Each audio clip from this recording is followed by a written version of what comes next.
Dans cette vidéo, je vais te donner mes meilleurs conseils anti-ballonnement que tu peux appliquer dès aujourd'hui pour enfin réduire tes ballonnements. Si tu ne me connais pas, je m'appelle Océane, je suis diététicienne, nutritionniste et coach sportive en ligne. J'aide des personnes à perdre du poids, à se remettre en forme et à améliorer leurs conditions physiques. Tout d'abord, commençons par les symptômes. Qu'est-ce que ça veut dire être ballonné? Eh bien, tout simplement, tu as le ventre gonflé, distendu, un abdomen qui paraît plus gros que d'habitude. Tu as une sensation de pression ou de lourdeur dans le ventre. Tu as également des gaz intestinaux, tu pètes, tu as des flatulences. Également, ça peut aussi venir du haut de la partie du système digestif, donc avoir des rots, également des bruits dans le ventre comme le gargouillement, des douleurs ou des crampes abdominales. Lorsque tu as des douleurs, que c'est vraiment fréquent et que ça te limite dans ton quotidien, je te conseille vivement de prendre une consultation chez ton médecin.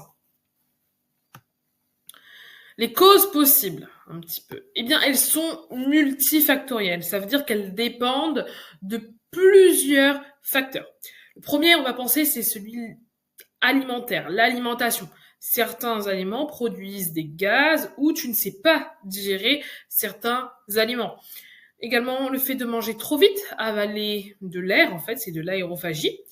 Des problèmes digestifs, une intolérance au lactose, le syndrome de l'intestin irritable, la maladie cœliaque, donc c'est l'intolérance au gluten, également la constipation, beaucoup de stress et d'anxiété peuvent aussi jouer, également les changements hormonaux, par exemple pour vous mesdames, autour des règles, on peut avoir un transit perturbé. Maintenant, je vais te donner mes conseils. Dans un premier temps, lorsque tu manges, il faut que tu te poses. Ne mange pas dans le rush. Il faut que tu prennes le temps. Et le temps de bien mâcher, de bien mastiquer. Concrètement, utilise, lorsque tu te fais ton assiette, des aliments avec plusieurs textures. Croquant, fondant, croustillant. Ça va te permettre d'apprécier chaque étape lorsque tu vas manger. Évite également les boissons gazeuses qui peuvent faire gonfler, du coup, ton estomac. Tu peux également essayer de limiter les aliments qui fermentent, tout ce qui va être choux, oignons ou légumineuses, qui en général sont difficiles à digérer. Je dis en général parce que ça va dépendre de certaines personnes et de certains aliments. Là, ce sera à toi de tester des petites quantités, puis des plus grosses et voir si ça passe ou pas. Également, bois suffisamment d'eau dans la journée, mais évite de trop boire d'un coup lors du repas. Tu peux soit boire petite gorgée par petite gorgée lors de ton repas, et ça peut également t'aider à revenir sur le point du dessus pour t'aider à manger lentement, mais ne bois pas trop d'eau d'un seul coup. Fais également un petit peu d'activité physique, va marcher 10-15 minutes après ton repas pour t'aider à digérer. Réduis le stress, car il perturbe la digestion. Et également un bon sommeil de qualité et de quantité. D'abord, vise la quantité, essaye de dormir 7 heures par nuit minimum, et ensuite vise la qualité. Dors dans un endroit sombre, une chambre fraîche, sans bruit, par exemple.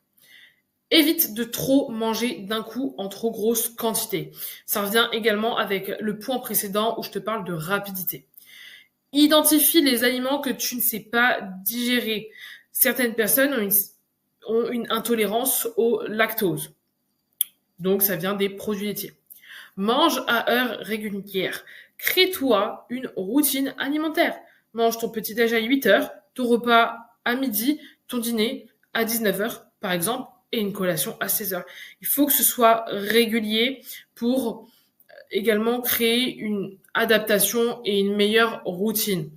Favorise les aliments qui sont faciles à digérer. En général, ça va être des aliments peu fibreux ou lors de la technique de préparation qui va aider à digérer. Je pense notamment au riz blanc, qui est en général facile à digérer, aux légumes cuits, qui sont plus faciles à digérer que les légumes crues.